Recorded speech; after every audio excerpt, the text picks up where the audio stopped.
Sydney থেকে আপনাদের সকলকে স্বাগত জানাচ্ছে। প্রথমবারের মতন আপনাদের সকলকে সাথে নিয়ে চললাম আমার বিশ্ব ভ্রমণের চতুর্থ মহাদেশ। আমাদের বাংলাদেশের সবুজ দেখে আসার পরে এখানকার সবুজ আরও অনেক জীবন্ত আর অনেক প্রাণবন্ত লাগছে।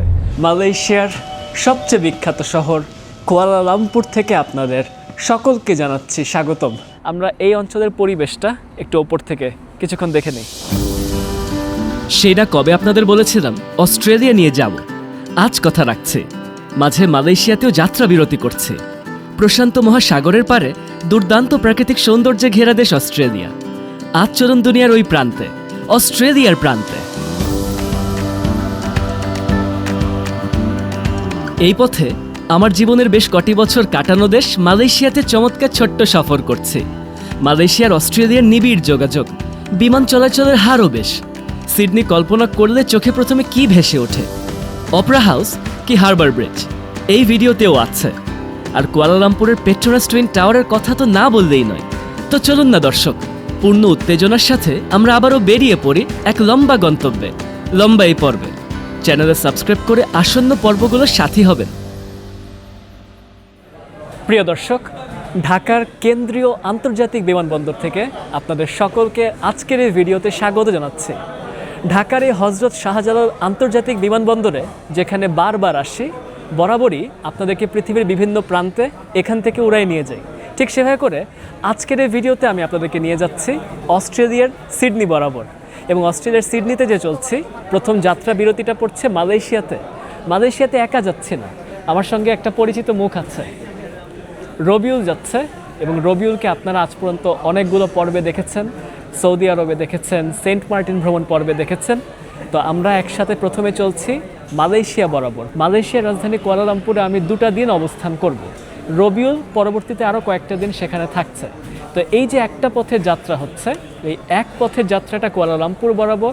আজকে ইউএস বাংলার যে ফ্লাইট নাম্বার BS 315 তা ধরে যাত্রা শুরু করছি, এবং এই এক পথের খরচ পড়েছে 35,000 টাকার মতন জনপ্রতি করে। সেখান থেকে আবার রবিউলের ওয়ান ওয়ে দেশে ফেরত টিকিট কাটা আছে, আর আমি সেখান থেকে চলে যাচ্ছি অস্ট্রেলিয়ার সিডনি বরাবর। সেটা আবার মালয়েশিয়ান এয়ারলাইন্সে টিকিট কেটে রাখা আছে। হজরত শাহজালাল আন্তর্জাতিক বিমানবন্দরের নতুন টার্মিনাল চালুর অপেক্ষায়। কত বছর, কত কোটি যাত্রীর ভোগান্তির আধার এ বন্দর। আগামী কটা বছর নতুন টার্মিনাল হয়তো কিছুটা স্বস্তি বয়ে আনবে। ওই যে আমাদের বিমানকে দেখতে পাওয়া যাচ্ছে। আজকে যেটুকু বুঝতে পারছি, ইউএস বাংলার আজকের ফ্লাইটটা একদম অন টাইম আছে, কোনো রকম কোনো বিলম্ব হচ্ছে না। আমাদের আজকের ফ্লাইট সকাল 8:25 ছেড়ে যাবার জন্য নির্ধারিত। বোর্ডিংয়ের গতি দেখে মনে হচ্ছে হয়তো নির্ধারিত সময়ের একটু আগেও ছাড়তে পারে। বাচ্চা এখন সকাল 7:50 যখন ফ্লাইটের দিকে এগিয়ে চলছে, বোর্ডিং ব্রিজটাকে পার হচ্ছে। টুবি ব্যাগ, সিটে বসি। এই হচ্ছে ইউএস বাংলা এয়ারলাইন্সের ইকোনমি ক্লাসের সিটের আয়োজন। দেখতে পাচ্ছি পা রাখার জায়গা খারাপ না। ইকোনমি ক্লাস হিসেবে আমরা শুরুর দিকে পেয়েছি, তো আপনার সিট নাম্বার 4-এর সারিটা পেয়েছি, সেখানে বসেছি। ফ্লাইটের যে যদি আমি এটা বলি, আপনার এয়ারক্রাফট মডেলটা পড়েছে এয়ারবাস A330-300। তো এই হচ্ছে অবস্থা। আমাদের যাত্রা শুরু হয়ে যাবে কিছুক্ষণের ভিতরে।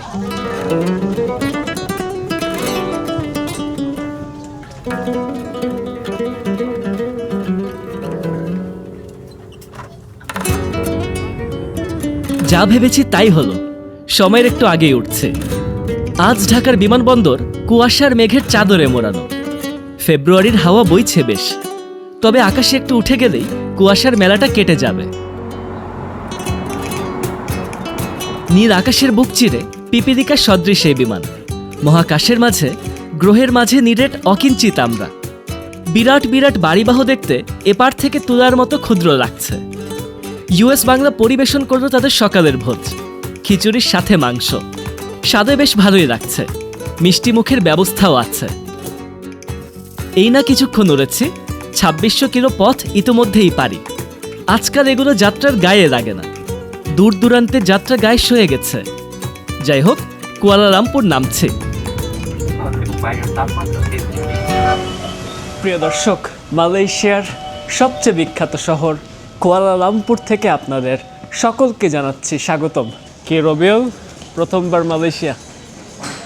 তুমি না ওয়াশরুম খুঁজে বেড়াচ্ছি না? ডান পাশে একটা ওয়াশরুম আছে, যাও। কুয়ালালামপুর আন্তর্জাতিক বিমানবন্দরের চাকচিক্য আছে বেশ।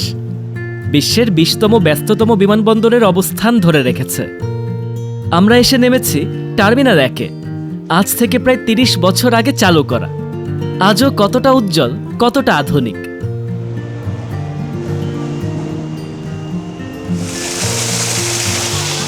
বিমানবন্দরের ভিতরে কি সুন্দর একটা জলপ্রপাত করে রেখেছে দেখেন। এই পুরো অঞ্চলটা জুড়ে ওনারা একটা রেইন ফরেস্ট ধাঁচের জায়গাকে দাঁড় করিয়ে রেখেছেন। মালয়েশিয়া পুরো বিশ্বে রেইন ফরেস্টের জন্য বিখ্যাত এবং তাদের যে ভূপ্রকৃতি তার একটা ছোট্ট আদল ওনারা দাঁড় করিয়ে রেখেছেন ওনাদের মূল বিমানবন্দরের ভেতরে।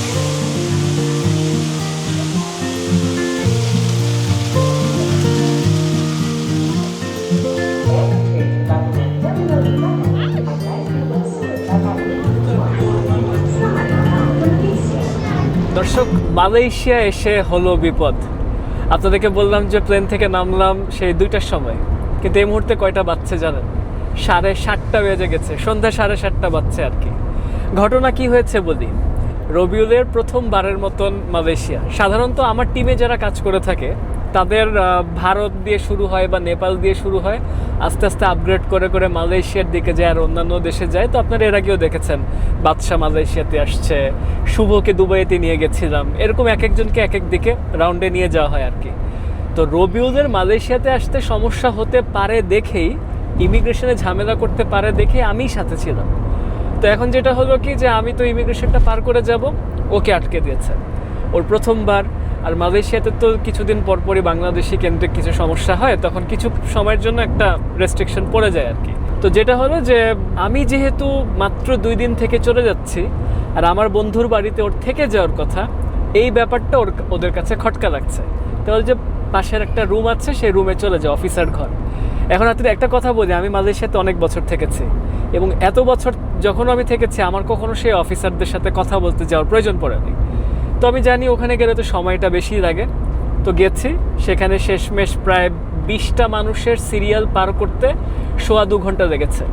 এরপরে গেলাম, কাউন্টারে যে ভদ্রলোক ছিলেন উনি আমাদের সিচুয়েশন মানে খুব সহজে বুঝতে পেরেছেন। বললো যে একটা কাজ করো, তোমার কোন বন্ধুর বাড়িতে থাকছে একটু কথা বলে দাও। তো আমার বন্ধু আবার বলে দিল যে হ্যাঁ আমি যাচ্ছি, আমি চলে যাওয়ার পরে ও থাকবে আবার 1 সপ্তাহ ওখানে থেকে যাবে।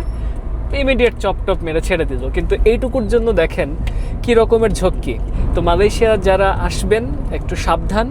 যারা নিজেরাও প্রথমবারের মতন মালয়েশিয়া সফর করতে আসছেন তাদের ব্যাপারেও অবশ্যই বলবো যে একটু কাগজপত্র গুছাই নিয়ে আসেন। আর যারা ট্রানজিট করছেন, যদি আমার মতন এরকম পথের মাঝখানে ঘুরে চলে যেতে চান, তাহলে একটু সাবধান থাকবেন, একদম পরিপক্ক কাগজপত্র রাখবেন। আমার তো সমস্যা ছিল না, ওই প্রথম জন্মের জন্যই সমস্যা ছিল আর কি। তো চলছি মালয়েশিয়ার রাজধানী কুয়ালালামপুর শহরের চমৎকার শহরের সে হাইওয়ে ধরে শহর বরাবর এগিয়ে চলছি, খুব ভালো লাগছে। মালয়েশিয়াতে পাকা সড়ক আছে প্রায় 4.25 লাখ কিলোমিটার।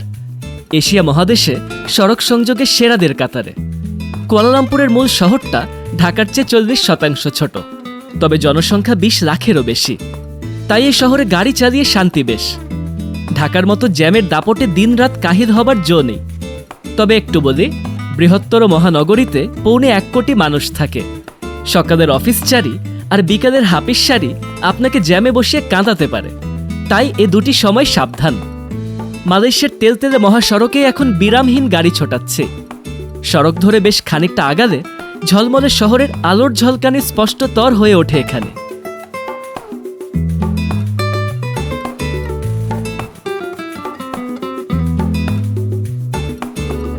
প্রিয় দর্শক, মালয়েশিয়ার রাজধানী কুয়ালালামপুর শহরে একটা নতুন সুন্দর দুপুরে আপনাদের সকলকে স্বাগত জানাচ্ছি।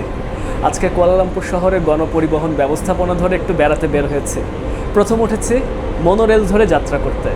দর্শক, এই মুহূর্তে কুয়ালালামপুর শহরের উত্তর থেকে দক্ষিণ বরাবর যে মনোরেল ব্যবস্থাপনা আছে 2003 সালে সর্বপ্রথমবারের মতো এটা চালু করা হয়েছিল।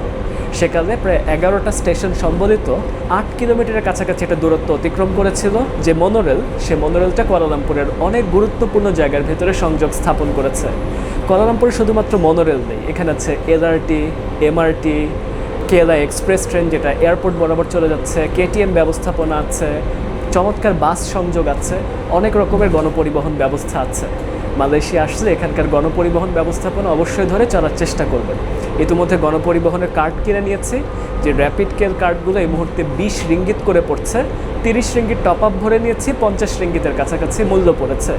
যে সময়টা আমি বেড়াতে এসেছি তখন আমি মালয়েশিয়ান রিঙ্গিত সংগ্রহ করেছি বাংলাদেশি টাকার বিপরীতে 30 টাকার আশেপাশে, এরকম একটা রেটে রিঙ্গিত কিনতে হয়েছে আমার আর কি। তো এখন আমরা একদম উত্তরের স্টেশন তিতিওয়াংসা থেকে রওনা দিয়েছি কেএল সেন্ট্রাল বরাবর। সেখান থেকে আবার ট্রেন পাল্টাবো, ট্রেন পাল্টে আমি কুয়ালালামপুরের দক্ষিণ বরাবর কিছু অঞ্চল বেড়াতে যাচ্ছি।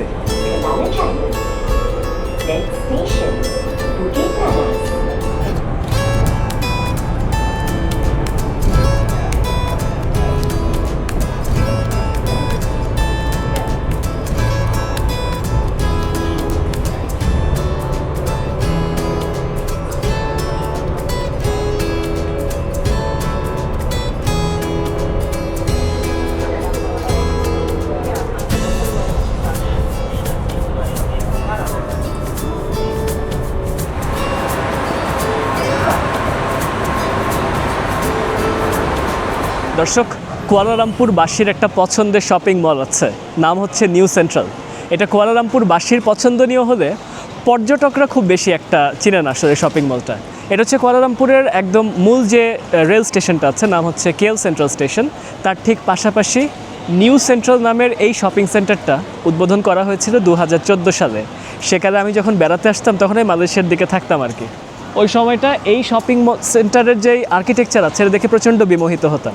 সাধারণ ক্ষেত্রে উপর দিয়ে আরও চমৎকার আলোকসজ্জা করা হতো, যেই পরিমাণ আলোকসজ্জা এই মুহূর্তে দেখছি না, তাই এর চেহারায় একটু হলেও ভাটা পড়েছে। তবে খুব সুন্দর একটা শপিং সেন্টার। যদি কেএল সেন্ট্রাল টার্মিনালে আসেন, এখান থেকে অনেক রকমের ট্রেন বাস ধরার প্রয়োজন পড়তে পারে আপনাদের সফর করতে আসছে। ফাঁক দিয়ে এই নিউ সেন্ট্রাল শপিং মলটারও দেখে যেতে পারেন, অনেক কিছু এখানে পাওয়া যাচ্ছে। ওপর দিয়ে উঠছেই কেএল সেন্ট্রালে আপনি ইন্টারচেঞ্জ করে হেঁটে যেতে পারছেন।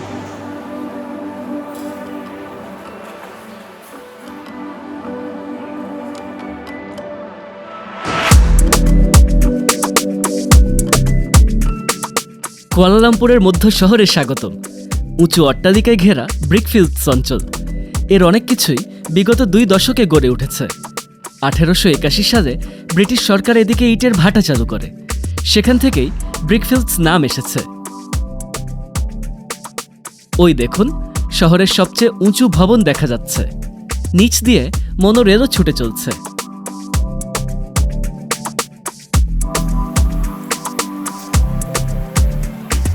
দেখেছেন কি ভালো লাগছে ভেতর দিয়ে হাঁটতে, খুব সুন্দর লাগে এই শপিং মলটার বিভিন্ন ফ্লোর দিয়ে হেঁটে বেড়াতে। খুব ভালো লাগে এখানকার দৃশ্যগুলোকে দেখতে। ছোট ছোট অনেক কিছু কিনতে পাওয়া যায়, তবে আজকে কোনো কিছু কেনাকাটা করতে আসিনি। গতকালকে খুব ক্লান্ত ছিলাম, তার আগের রাতটাতে আসলে ঠিকঠাক ঘুম হয় নাই, আর আসার পরে পুরাতন সঙ্গী সাথীদের পেয়ে বেশ আড্ডা জুড়ে দিয়েছিলাম।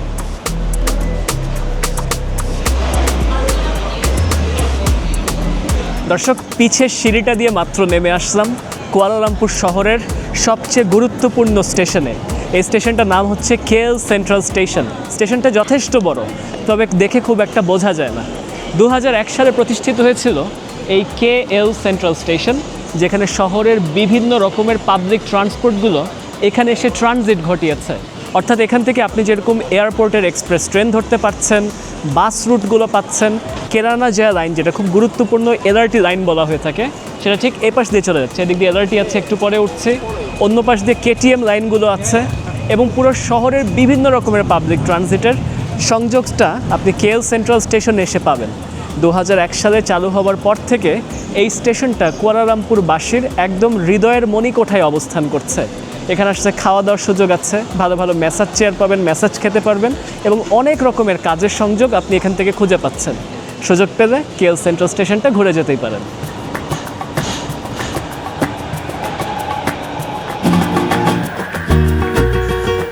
এবার নতুন এক ট্রেনে উঠার পালা। কুয়ালালামপুরের হৃদয় ছুঁয়ে ৩০ বছর যাবৎ চলছে লাইট রেল ট্রানজিট ব্যবস্থা, যাকে ছোট করে এলআরটি বলা হয়। মালয়েশিয়ার রাজধানীতে মেট্রো নেটওয়ার্কে এলআরটি এবং এমআরটি ট্রেনগুলো আছে। মনোরেল তো ইতিমধ্যেই দেখিয়েছি। তাছাড়া বিআরটি, কেটিএম, কেএলআই ট্রেন আর বাস সংযোগ মিলিয়ে এ এক নিরবিচ্ছিন্ন যোগাযোগ ব্যবস্থা। বিকালবেলায় ট্রেনে যাত্রা করছে তো একদম মানুষ দিয়ে টইটুম্বুর হয়ে আছে। আরও বিকাল ঘনাতে ঘনাতে অফিস আওয়ারটা যখন ছুটি হয়ে যায় তখন প্রচণ্ড পরিমাণের মানুষদের ভিড় হয়ে থাকে ট্রেনের ভেতরটা। আমরা এই মুহূর্তে মালয়েশিয়ার যে এলআরটি ব্যবস্থাপনার যে ট্রেনগুলো হয়ে থাকে, পুরাতন একটা লাইন কেরালা জয়া লাইন হচ্ছে, সেই লাইনের একদম সামনের ভাগের দৃশ্য দেখতে দেখতে চলছে। ইতিমধ্যে আমরা যেখানটাতে আছি ওখান থেকে বাইরের দৃশ্য দেখা যাচ্ছে। আমি ছুটে চলছি আমার নিজের ক্যাম্পাস বরাবর।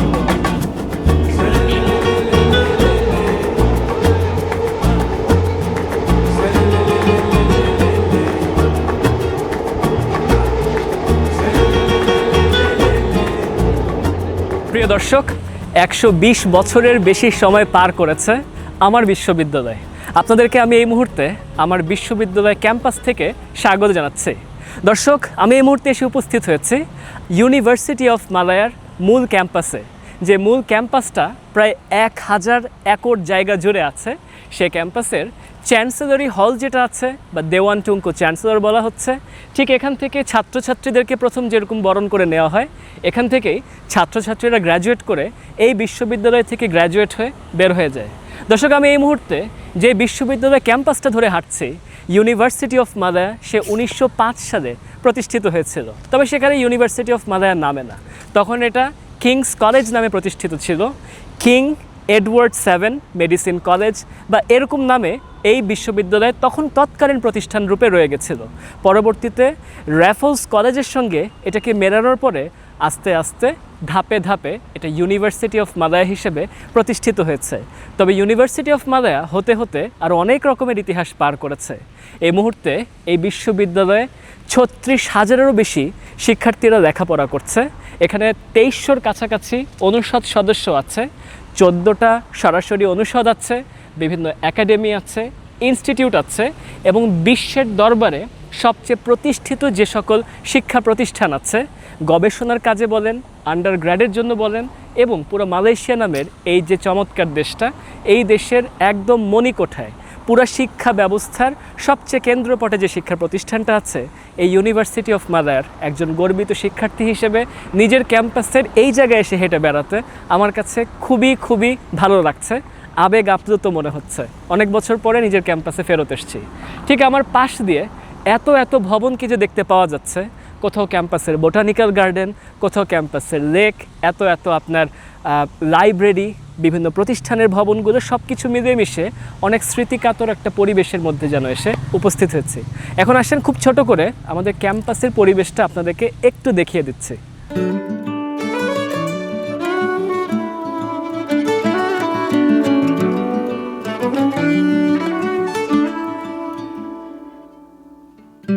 ক্যাম্পাসের মূল লাইব্রেরি ভবন দেখছেন।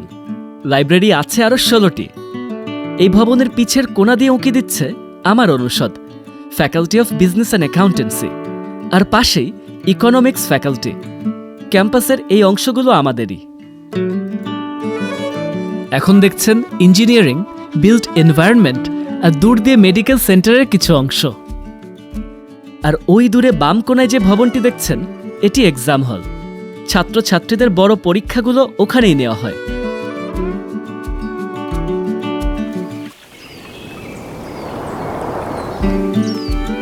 কমলা ছাদের যে ভবনগুলো দেখছেন, এটি আন্তর্জাতিক ছাত্রছাত্রীদের সবচেয়ে বড় হোস্টেল, হোস্টেল নং 12 বা 12th কলেজ। ক্যাম্পাসে এমন রেসিডেন্সিয়াল কলেজ আছে 14টি। পুরো ক্যাম্পাসের বাইরে মাথা উঁচু করে আছে দক্ষিণ শহরের আকাশ ছোঁয়া সব অট্টালিকা। ওইসব অট্টালিকার ভিড়েই কোনো এক ভবনে আমি থাকতাম। দর্শক, ক্যাম্পাসে এত এত অনুষদ আর এত এত ভবন যে চাইলেই কয়েক ঘন্টার এক ভিডিও তৈরি করা সম্ভব। আমি শুধু অল্প করে পরিবেশটা দেখাচ্ছি। এই যে যেমন দেখুন, আমাদের চ্যান্সেলরি ভবনের ভেতরে হাঁটছে। ক্যাম্পাসের অনেক বড় বড় অনুষ্ঠান আয়োজিত হয় এই বিরাট হলে। সন্ধ্যাবেলায় ক্যাম্পাসের পরিবেশটা দেখেন। ক্যাম্পাসের লেকের উপরে শহরের বাতিগুলোর প্রতিফলন দেখতে কতটাই না সুন্দর লাগছে। প্রিয় দর্শক, আজ থেকে প্রায় 15 বছর আগের কথা, যখন এই ক্যাম্পাসে আমরা লেখাপড়া করতাম, তখন আমরা ক্যাম্পাসের এরকম লেকের পাড়ে দাঁড়িয়ে বসে এখানে গান গেতে গেতে অথবা আড্ডা দিতে দিতে দিনের বেলায়, বিকেল বেলায়, রাতের বেলায় অনেক সময় পার করেছি। আজকে সেই অতীতের স্মৃতি রোমন্থন করছি। ক্যাম্পাসের লেকের পাড় থেকে আমরা সন্ধ্যাবেলায় শহরে যে বাতি জ্বলে উঠেছে, আমরা সেই পরিবেশটা দেখতে পাচ্ছি।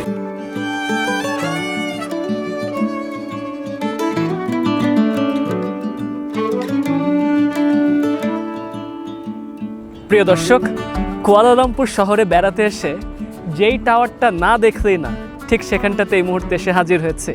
দর্শক, আমার ঠিক পিছে দিয়ে কুয়ালালামপুর শহরের বিখ্যাত পেট্রোনাস টুইন টাওয়ার্সকে দেখতে কতটাই না সুন্দর লাগছে।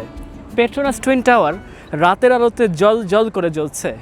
নিচ থেকে একদম ওপর পর্যন্ত 1483 ফুট যে উচ্চতা আছে, আজ থেকে 30 বছর আগে এটা নির্মাণ কাজ শেষ হয়েছিল 1996 সালে।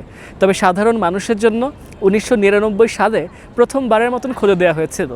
পেট্রোনাস টুইন টাওয়ার সত্যিকার অর্থে কুয়ালালামপুর শহরের একদম কেন্দ্রপটে আছে, তাই এটাকে কেএলসিসি বা কুয়ালালামপুর সিটি সেন্টার বলে অভিহিত করা হয়ে থাকে।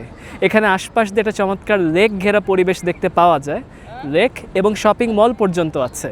সুরিয়া কেএলসিসি যে শপিং মলটাতে আপনারা বেড়াতে পারছেন, সেই শপিং মলের ভিতরে আন্তর্জাতিক অনেক ব্র্যান্ড যেন পসরা সাজিয়ে বসে আছে। সব কিছু মিলেমিশে এই পেট্রোনাস টুইন টাওয়ারের আশেপাশের পরিবেশটা দিনে হোক বা রাতে প্রত্যেকটা মুহূর্তে দেখতে চমৎকার সুন্দর লাগে। কুয়ালালামপুর শহরে আসলে এই জায়গাটা অবশ্যই অবশ্যই বেড়ায় যেতেই হবে।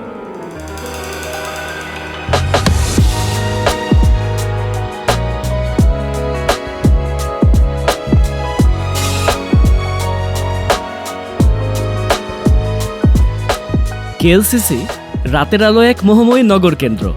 ভবন যুগল ইসলামী স্থাপত্যধারায় আধুনিকতার এক অনন্য মিশেল। মালয়েশিয়ার চেহারা বনে আছে এই শহরের ঝলমলে কেন্দ্রটি।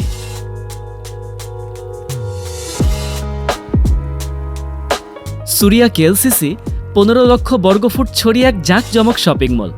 শহরে কেনাকাটায় আভিজাত্যের ছোঁয়া পেতে ঘুরে দেখতে পারেন এর 6 তলা জুড়ে প্রায় 400টি আউটলেটে। উপরে সিনেমা হল পর্যন্ত আছে, আর আছে খাওয়া দাওয়ার জন্য একটি চমৎকার ফুড কোর্ট।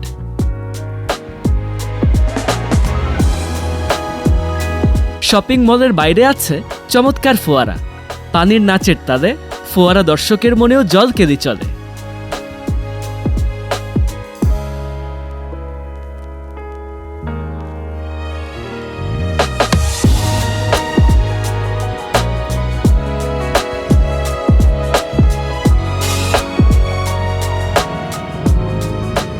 প্রিয় দর্শক, নতুন ফ্লাইটে আপনাদের সকলকে স্বাগত জানাচ্ছি। শেষমেশ রওনা হয়ে যাচ্ছি কুয়ালালামপুর থেকে অস্ট্রেলিয়ার সিডনি বরাবর। ফ্লাইটের সময়টা আসলে 8 ঘন্টা 25 মিনিট হওয়ার কথা ছিল, তবে আপাতত ঘোষণা এসছে 8 ঘন্টা 5 মিনিটে আমাদের গিয়ে পৌঁছে যাবার কথা। কুয়ালালামপুর থেকে একটা ছোটোখাটো ডিলে হয়ে গিয়েছে। ইমিগ্রেশন অনেক সময় নিয়েছে, 40 মিনিটের উপরে সময় লেগেছে। প্রচুর মানুষের গাদাগাদি, লাইন যেন আগাচ্ছেই না, সব কিছু মিলেমিশে একদম দৌড়াদৌড়ি করে ফ্লাইটে এসে উঠেছে। আজকের যে ফ্লাইটটা মালয়েশিয়ান এয়ারলাইন্সের ফ্লাইটে হচ্ছে, ফ্লাইট নাম্বার হচ্ছে MH251 এবং ইতিমধ্যে আমাদের লাইটটা ডিম হয়ে যাচ্ছে, আমরা দেখতে পাচ্ছি। এটা কাজ করে একটু আমি ব্রাইট করে নিই। তো খরচটার কথা বলে রাখছি, মালয়েশিয়া থেকে আজকে যে সিডনি বরাবর যাত্রা করছি, এই ফ্লাইটের খরচ পড়েছে এক পথ 96,000 টাকা, বাংলাদেশি টাকা 96,000 টাকা। তার পাশাপাশি আমি একটা এক্সট্রা লেগ স্পেস সিট নিয়েছি, তার জন্য আরও 13,000 টাকা অতিরিক্ত লেগেছে। 13,000 টাকার কিছু বেশি, মানে সব মিলিয়ে 1,10,000 টাকার কিছু কম পড়লো এই এক পথের যাত্রা। 8 ঘন্টার কিছু বেশি সময়ের ফ্লাইট হচ্ছে। তবে যখন আমি ঢাকা থেকে খরচটা যোগ করছি, ঢাকা থেকে যে খরচটা কেটে US বাংলার ফ্লাইটে করে আসলাম, সব কিছু মিলালে 1,45,000 টাকার আশেপাশে আমার ওয়ান ওয়ে টিকিটের খরচ পড়ছে সরাসরি সিডনিতে গিয়ে পৌঁছানোর জন্য। মাঝে কুয়ালালামপুর একটু ঘোরাঘুরি হয়ে গেল আর কি। তো সিটে দেখেন আমাদের পা রাখার বেশ ভালো জায়গা পেয়েছি এবং একটু প্রিমিয়াম একটা ব্যাপারই কাজ করছে। মালয়েশিয়ান এয়ারলাইন্সের ফ্লাইটে অনেকদিন পরে উঠলাম, সর্বশেষ সিঙ্গাপুরে যাওয়ার সময় উঠেছিলাম, ভালো লেগেছিল আর কি। তো এটা কাজ করেই মহান আল্লাহর নামে যাত্রা শুরু হয়ে যাচ্ছে। আমার পাশ দিয়ে ইতিমধ্যে আমরা রানওয়ে দেখতে পাচ্ছি, কুয়ালালামপুর ছেড়ে বের হয়ে যাচ্ছি।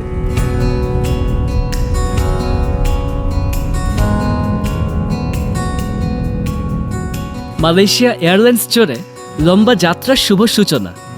8 ঘন্টার কিছু বেশি সময়ের যাত্রা হবার কথা, তবে না, আগাম জানিয়ে রাখি ফ্লাইটের নামতে কিছু ডিলে আসছে। এ যাত্রায় সিঙ্গাপুর আর ইন্দোনেশিয়া পার করে বিমান সোজা সমুদ্রপথ পাড়ি দিয়ে প্রবেশ করবে অস্ট্রেলিয়ায়।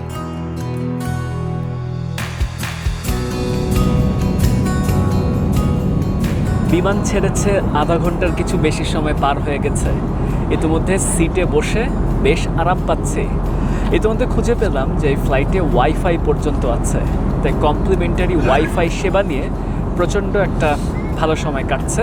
আজকালও অনেক ফ্লাইটে আমাদের টাকা দিয়ে ওয়াইফাই কিনতে হয়, তবে পৃথিবীর অনেক এয়ারলাইন্স ইতিমধ্যে ফ্রি ওয়াইফাই সেবায় সুইচ করে গিয়েছে।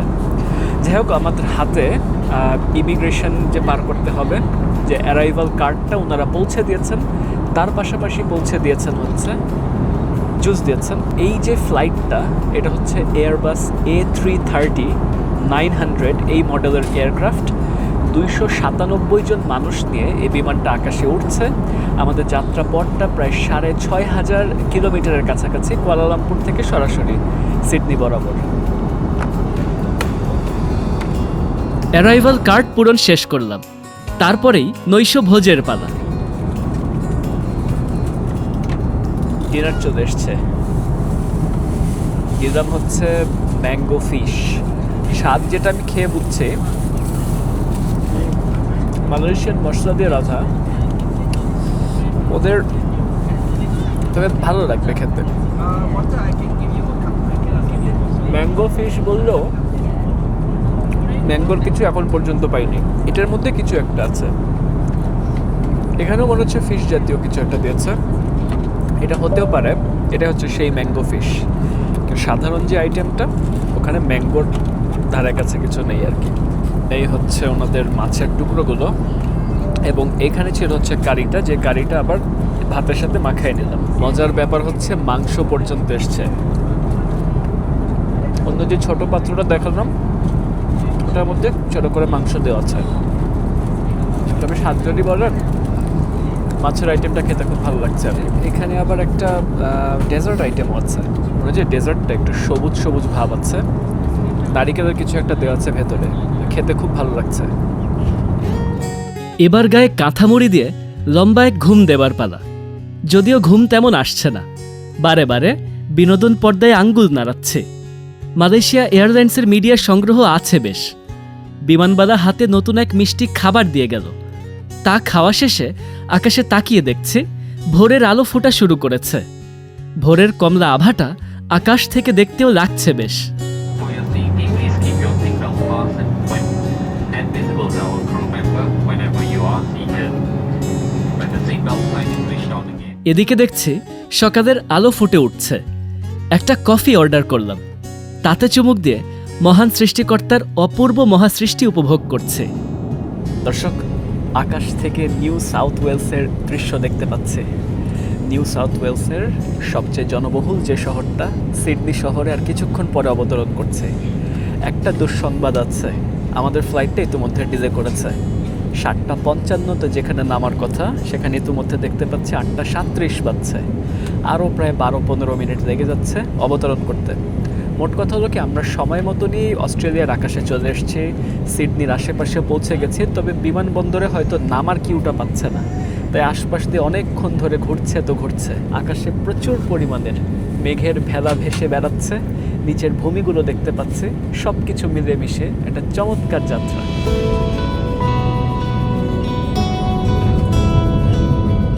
ওই দেখুন, প্রশান্ত মহাসাগরের দৃশ্য ভেসে উঠেছে। পুরো অস্ট্রেলিয়ার পূর্ব উপকূল জুড়ে আছে এই হস্তিকায় পয়োধি। এই দিকটায় মহাসাগরের অংশটাকে তাসম্যান সাগর হিসেবে অভিহিত করা হয়েছে। আমরা বেশ দেরি করে সিডনি কিংসফোর্ডে নামছি। গ্রীষ্মের প্রকৃতি আমাদের স্বাগত জানাচ্ছে।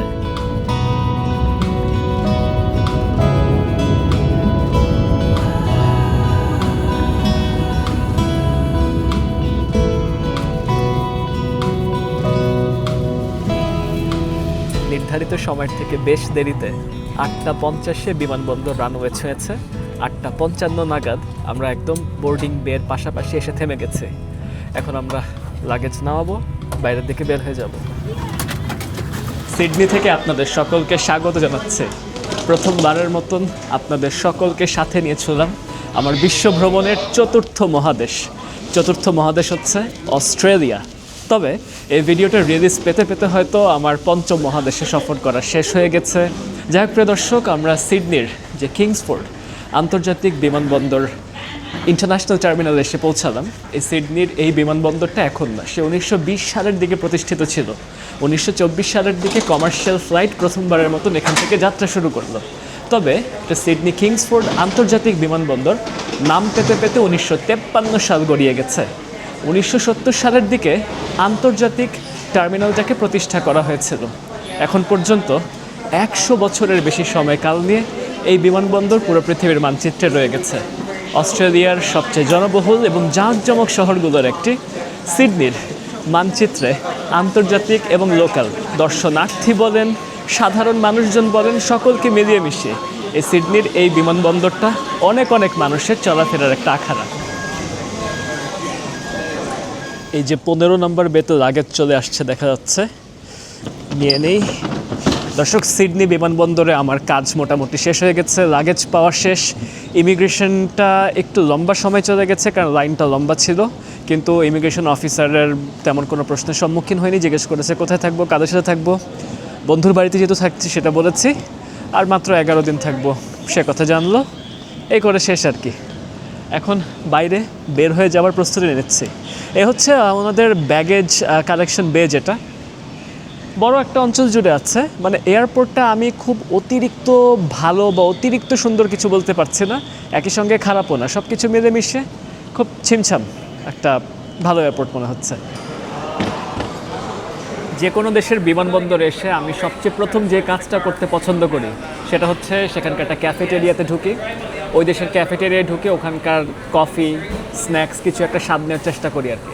তবে সেই অংশগুলো ভিডিওতে খুব একটা দেখানো হয় না। তো ইতিমধ্যে আমার পিছে যেই ক্যাফেটেরিয়াটা আছে ওখান থেকে আমি একটা ক্যারামেল স্লাইস নিলাম। এই ক্যারামেল স্লাইসটা মুখে দিয়েছি ইতিমধ্যে,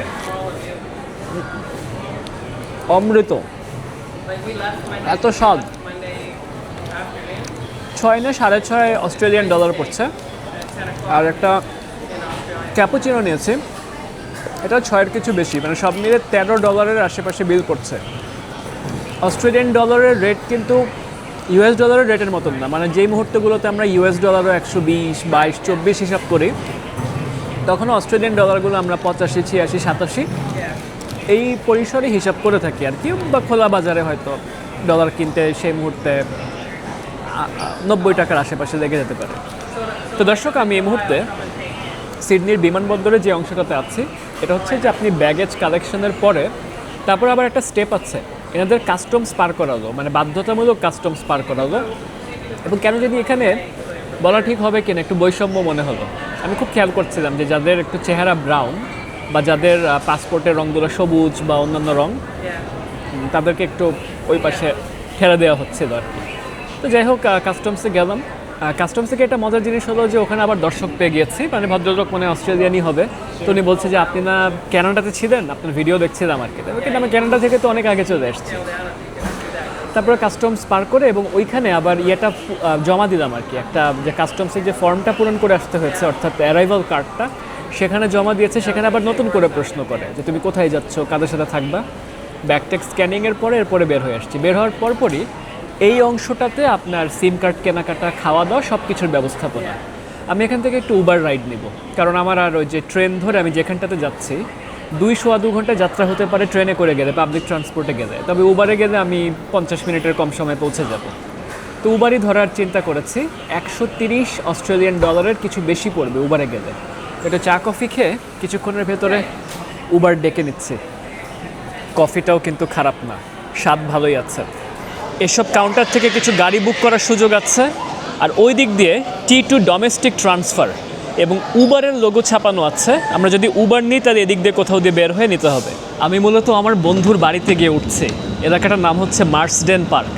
আমার খুব কাছের একজন বন্ধু এবং আমার একদম সবচেয়ে কাছের বান্ধবী, ওরা দুজনই হাজব্যান্ড ওয়াইফ, ওদের বাসায় থাকছে। তবে দুর্ভাগ্যবশত আজকে উইকডে, তো দুজনেরই আজকে আবার কাজের চাপ প্রচণ্ড বেশি। আর সকাল সকাল এসে নেমেছে। তো যেটা করছে যে আপাতত আমি ওদের বাসায় সরাসরি গিয়ে পৌঁছে যাচ্ছি। এখন দেখেন আমরা টার্মিনালের বাইরে বেরিয়ে আসছি। বাইরের আবহাওয়াটা প্রচণ্ড রকমের রোদেলা, অনেক আলো।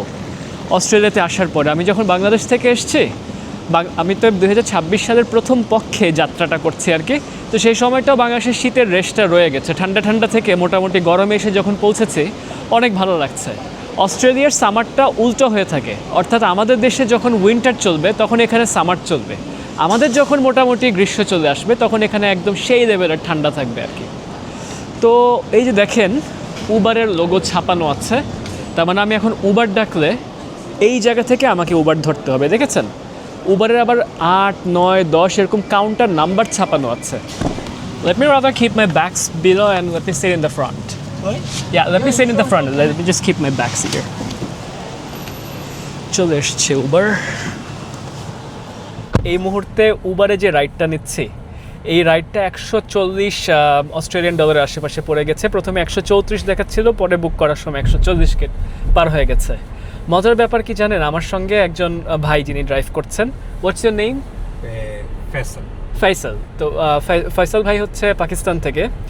ওনার সাথে এমন একটা গল্প শুরু হয়েছে এখানকার ভারতীয়, বাংলাদেশি, পাকিস্তানি কমিউনিটি নিয়ে, আমি ভুলেই গেছি যে 1 ঘন্টা পার হয়ে গেছে। রাস্তার যে কিছু দৃশ্য আপনাদেরকে দেখানো উচিত ছিল আর কি।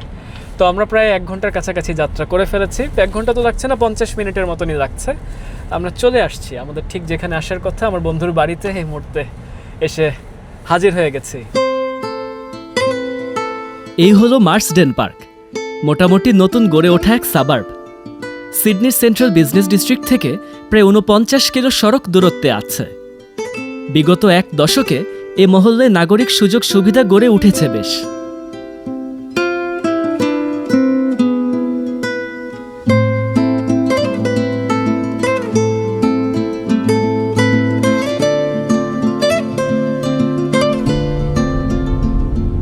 দর্শক, অস্ট্রেলিয়াতে এসে পৌঁছানোর পরপরই বসে থাকিনি, সিডনিতে এসে নামলাম এবং যাদের বাসায় এসে উঠেছি আমার বন্ধু রাফাতের সঙ্গে ইতিমধ্যে ড্রাইভে বের হয়ে গেছি। দেখতে পাচ্ছেন রাফাত ড্রাইভ করে আমাকে নিয়ে গেছিল। আর পিছে আছে হচ্ছে রাফাতের ছেলে, ওর নাম হচ্ছে জারশান। জারশান, সে হাই। ও খুব কৌতূহল নিয়ে দেখছে ক্যামেরার দিকে এখানে হচ্ছেটা কি। তো আমি মূলত রাফাত ডেল্টা ওদের বাসায় এসে উঠেছি। ওরা হচ্ছে আমার বিশ্ববিদ্যালয়ের বন্ধু বান্ধবী এবং ইতিমধ্যে আপনাদেরকে বলেছি রাফাত ডেল্টা ওরা হচ্ছে হাজব্যান্ড ওয়াইফ এবং আমার সবচেয়ে কাছের বন্ধু বান্ধবদের একজন। তো ওদের সাথে এসে উঠলাম। ডেল্টা এখন অফিসে কাজ করছে আর রাফাত ওর ছেলেকে ডে কেয়ার থেকে আনতে আর বের হয়েছিল। তবে যে অঞ্চলটাতে আছি এই এলাকাটা হচ্ছে মার্সডেন পার্ক এবং এখান থেকে বের হওয়ার পরপরই চারপাশে এত সবুজ শোভা চোখে পড়ছে। রাফাত বলছিল যে নিউজিল্যান্ড আরও সবুজ বেশি, কারণ ওরা কিছুদিন আগে নিউজিল্যান্ড যেয়ে আসছে। একটা কথা বলে রাখি, নিউজিল্যান্ড এই বছরই আমার যাওয়ার কথা, এই ট্রিপে যাওয়ার কথা ছিল, কিন্তু এটাকে একটু পিছালাম। পিছে আর একটু ভালো করে পরিকল্পনা করে এই বছরই যাচ্ছি। তো নিউজিল্যান্ড নিয়েও ইনশাল্লাহ আপনারা অনেকগুলো পর্ব পাবেন। তো আশপাশে মানে এত সবুজ দেখছি, আমাদের বাংলাদেশের সবুজ দেখে আসার পরে এখানকার সবুজ আরও অনেক জীবন্ত আর অনেক প্রাণবন্ত লাগছে। সব কিছুকে দেখতে অনেক চকচকা ঝকঝকা মনে হচ্ছে। অস্ট্রেলিয়া খুব একটা ফাঁকা ফাঁকা পরিবেশ মনে হচ্ছে। পুরো সিডনির যে বিশাল মেট্রোপলিস, বিশাল যে তার ব্যাপ্তি, সে সিডনির কতটা বড় হতে পারে সিডনির আশপাশ ঘিরে সাওয়ার্বগুলো ধরে ড্রাইভ করতে থাকলে আপনি খুব সহজে আঁচ করতে পারবেন। সেটাই আঁচ করছে, খুব ভালো লাগছে।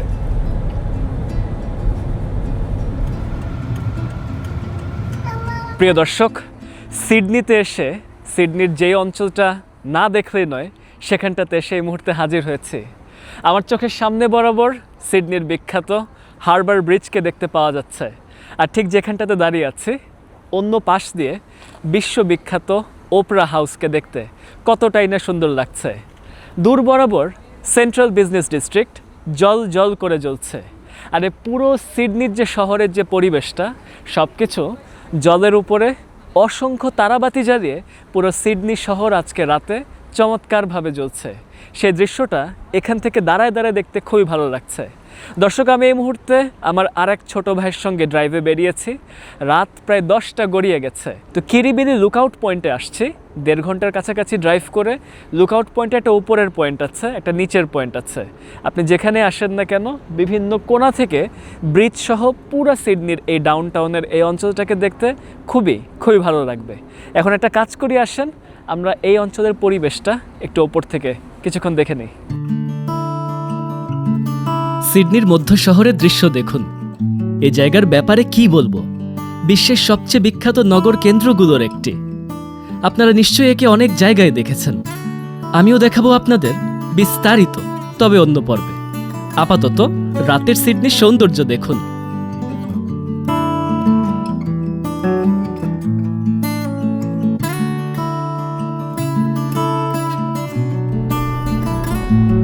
প্রিয় দর্শক, বাজছে এই মুহূর্তে রাত 11:50। এখন পর্যন্ত সিডনির পথে পথে ঘুরে বেড়াচ্ছি। একা ঘুরছে না, আমার সঙ্গে আছে হচ্ছে আমার খুব কাছের একটা ছোট ভাই, ওর নাম হচ্ছে সাদ। 9 বছর হয়ে যাচ্ছে ও সিডনিতেই আছে। এখানে কোনো সময় লেখাপড়া করতে আসছিল। তুই কি আন্ডারগ্রেড আসছিলি না মাস্টার্সে? আন্ডারগ্রেডে আসছে এবং পরে মাস্টার্সও করছিস সেখানে? মাস্টার্স করা হয় না, তো আন্ডারগ্রেড করলো, পরবর্তীতে হচ্ছে জবে ঢুকে গেছে, এখানে বিয়ে শাদী করেছে, এমনকি ওর একটা ছোট্ট বাচ্চা পর্যন্ত আছে আর কি। তো সাদ হচ্ছে আমার এলাকার সাথী আর কি, তো আমার এলাকার ছোট ভাই। আমরা একসাথে বাড়িধারা অঞ্চলের দিকে থাকি আর কি, এবং সাদ প্রায় বাংলাদেশে যাওয়া আসা পর্যন্ত করে। তো দর্শক, আজকের যে সারাদিনের যে পর্বটা, যে পর্বটাতে আপনাদেরকে ঢাকা থেকে একদম সিডনিতে যাত্রা করে নিয়ে আসলাম। মাঝখানে আমরা মালয়েশিয়াতে সফর করেছি, সিডনিতে এসে নেমেছি, সিডনি শহরের কিছু অঞ্চল ঘুরে দেখেছি। আশা করছি আপনাদের কাছে আমার আজকের এই পর্বটা দেখতে ভালো লেগেছে, এবং যদি ভালো লেগে থাকে তাহলে অস্ট্রেলিয়া সিরিজের আরও বিভিন্ন রকমের পর্ব দেখার সাদর আমন্ত্রণ জানিয়ে আজকের মতন এই ক্লান্তি ভরা চোখ নিয়ে এখানে বিদায় নিচ্ছি।